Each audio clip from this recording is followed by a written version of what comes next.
Emergenza migranti. È arrivato il momento anche per le province venete dell'accoglienza di numeri importanti di profughi delle ultime ondate di sbarchi, numeri più che raddoppiati in un anno. Oltre 101.000 persone arrivate finora. Nel 2022, nello stesso periodo, erano quasi 49.000, 34.500 nel 2021. I primi 30 giovani stranieri sono arrivati ieri a Padova da Marghera con un pullman. Ad accoglierli gli operatori del Consorzio Veneto Insieme, che gestirà la loro permanenza, e i sanitari della Croce Rossa.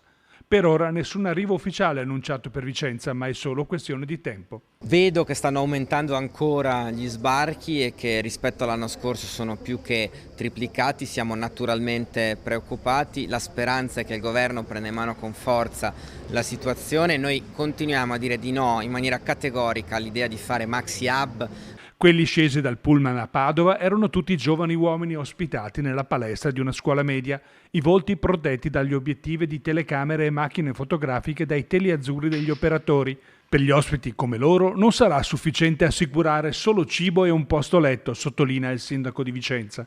E poi serve avviare attività e protocolli per insegnare a queste persone una lingua e un lavoro. Il rischio altrimenti è di avere persone che non hanno un'attività lavorativa, che rischiano di trovarsi a vagare per le città. Serve non rifare l'errore che si è fatto anni fa e quindi attivare subito con le imprese, con le aziende, con le categorie economiche percorsi di avviamento professionale e di insegnamento della lingua. Per i nuovi arrivi che si attendono nei prossimi giorni, la linea comune ribadita dai primi cittadini di Verona, Padova e Vicenza è la stessa. No categorico a maxi hub e a grandi concentrazioni di migranti all'interno della città di Vicenza, ma non soltanto della città di Vicenza. In generale è il modello più sbagliato che ci sia, perché mette in difficoltà le comunità locali, crea problemi di ordine pubblico, ma soprattutto è anche la misura più negativa per chi arriva qui e si ritrova concentrato in grandi masse all'interno di strutture non accoglienti.